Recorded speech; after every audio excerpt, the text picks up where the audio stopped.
Welcome back to Renewed Focus, a short biblical podcast where we help each other have a fresh focus on Jesus by looking at how His Word calls us to live in the everyday life. I'm Pastor Wade. Thanks for joining me. I believe, but help my unbelief. A lot of us have probably heard this famous passage of Scripture before, and most of us have probably identified with it at some point in our life. You know, last Sunday, Pastor Bartley gave us a great message called Fingers Crossed. And in this message, it's all about faith and doubt and the ability for our faith to grow. And the fact is that we don't need 100% certainty, but the truth is that there's actually a lot more reasons to believe than to not believe. We have to be honest about the fact that we can't prove our faith 100%, but knowing this actually gives us the ability to grow in our faith. The Scripture talks a lot about the growth and the maturing of our faith.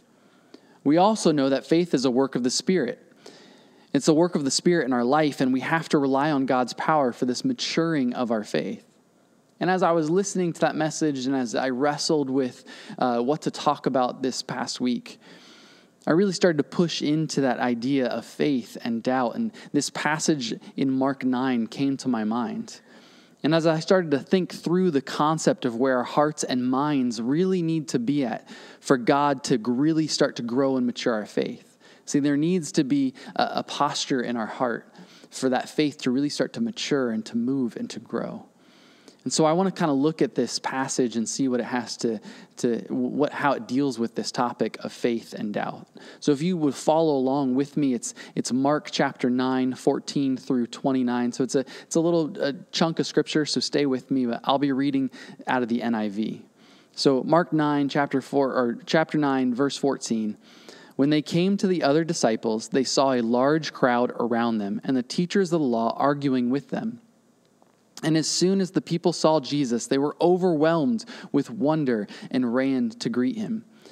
"What are you arguing with them about?" he asked. A man in the crowd answered, "Teacher, I brought you my son who is possessed by a spirit that has robbed him of speech. Whenever it seizes him, it throws him to the ground. He foams at the mouth, gnashes his teeth, and becomes rigid. I asked your disciples to drive out the spirit, but they could not." "You unbelieving generation," Jesus replied, "how long shall I stay with you? How long shall I put up with you? Bring the boy to me." So they brought him. When the spirit saw Jesus, it immediately threw the body into convulsion. He fell to the ground and rolled around, foaming at the mouth. Jesus asked the boy's father, "How long has he been like this?" "From childhood," he answered. It has often thrown him into fire or water to kill him. But if you can do nothing, take pity on us and help us." "If you can," said Jesus, "everything is possible for one who believes." Immediately the boy's father exclaimed, "I do believe. Help me overcome my unbelief." When Jesus saw that a crowd was running to the scene, he rebuked the impure spirit. "You deaf and mute spirit," he said, "I command you, come out of him and never enter him again." The spirit shrieked, convulsed him violently, and came out. The boy looked so much like a corpse that many said, "He's dead." But Jesus took him by the hand and lifted him to his feet, and he stood up. After Jesus had gone indoors, his disciples asked him privately, "Why couldn't we drive it out?" He replied, "This kind can come out only by prayer." Now, for some context to this passage, we know that Peter, James, and John were up on a mountain with Jesus before this passage that we just read happened. And they experienced this thing that we call the transfiguration with Jesus. Jesus starts to glow. A lot of crazy stuff happens. If you haven't read the beginning of Mark 9, you should really read it. It's really crazy. It's good. And then after they come down the mountain to the other disciples and the crowd, immediately all the crowd, when they saw Jesus, were greatly amazed. Now, why were all the people greatly amazed? Why were they so overwhelmed when they saw Jesus? Well, a logical answer that a lot of theologians will tell you is that Jesus' clothing was probably still kind of dazzling and white. It was still affected by this transfiguration. And it's interesting that this actually parallels something that we can see in Exodus 34. When Moses came down from the mountain and his face is still shining from meeting with God, and Israel even saw that. The same thing is happening here. People are being given a chance to behold a small portion of the glory of Jesus. They are overwhelmed with wonder when they see him. But that does not stop the mess that the other disciples find themselves in with the crowd. And the crowd gets a glimpse of God's glory, but very shortly are back to clamoring and arguing. It doesn't kind of stop them. They just kind of keep moving. We can probably stop here and make a side note and say that coming into contact with God's glory, having an experience with God's glory, getting a glimpse of who he is, it should change the conversation. If it doesn't stop you and make you ponder about the direction that you're going in, that's probably a mirror into your heart and to your soul. Now, the disciples were acting as representatives of Jesus with the crowd, and they had been empowered beforehand by Jesus to deal with supernatural stuff. We know this from places like Mark 3 and Mark 6. But we see them start to figure out their limitations and their abilities, their insufficiency to actually be representatives of Jesus here. They actually can't do this miracle. They were faced with a boy possessed with a spirit, and we read in verses 21 and 22 that the spirit had been tormenting the boy since childhood. It has often thrown him into fire or water to kill him, it says. Now, this kind of sounds like epilepsy or some kind of illness like that. And Scripture is clear in differentiating illness from demon possession. So we need to kind of mention that there are physical limitations that we deal with, and then there is demon possession, and God does kind of separate those things out. And the Bible is clear that evil does exist. Some of us may struggle with understanding the spiritual dimensions that we often read about in the Scriptures. But the Bible is clear again that evil does exist, and there is an enemy that is against God and wants to destroy life. That is very real, very true. But what was happening here? The disciples were facing something that was out of their league. They were insufficient in the moment, and they don't know what to do. And we can see from Jesus' response that it's connected to their lack of faith. Have you ever felt that in your faith? Have you ever felt a lack of faith? Have you ever felt insufficient? Heck, have you ever felt insufficient in life in general?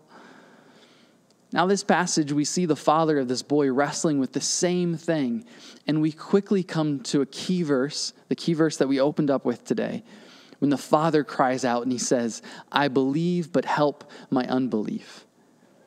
The main theme of this passage is faith and doubt.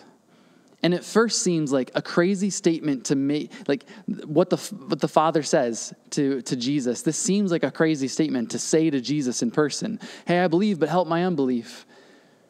I mean, you're speaking to Jesus, and you're crying that out. And it kind of seems a little crazy, but there's something beautiful in this. There's something good here.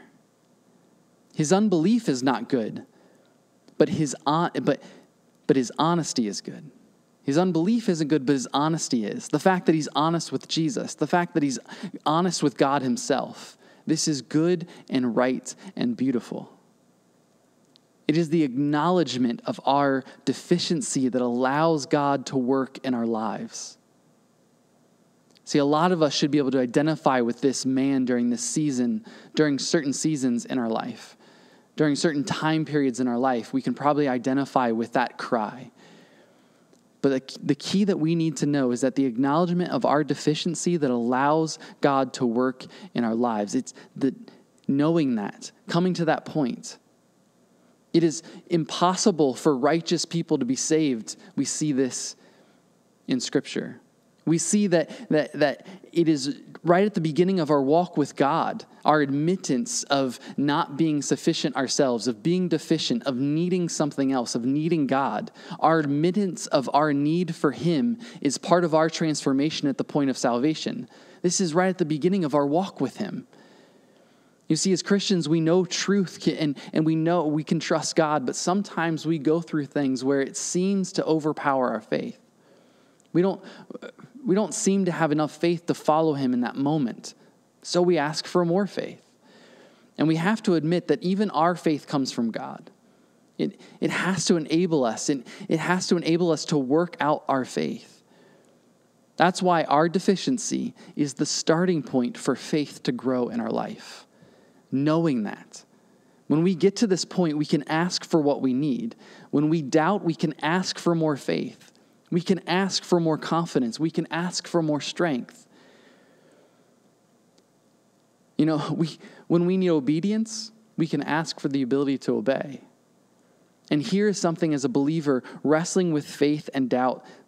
This should give you confidence. Someone who is away from God or moving away from God isn't going to be interested in more faith.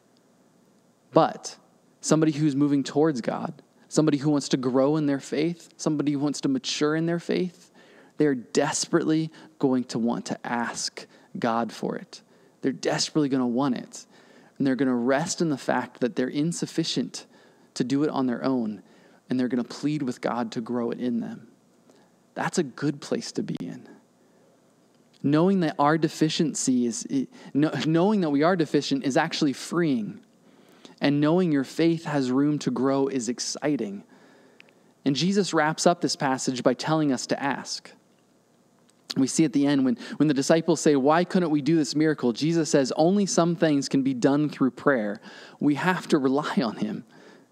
So to wrap things up, I just simply want to tell you, this week, if you are in a place of doubt, or if you want your faith to grow and to mature, recognize your deficiency and start asking him to grow it. Oftentimes, what we talked about on the last episode, we talked a lot about relying on God's power. This kind of jumps off of that. A lot of times, when we wrestle with doubt, we start to try to deal with doubt on our own. No, recognize that you're insufficient to deal with it on your own. And recognize that that's actually a good place to be in if you want to move forward, if you want to move towards God.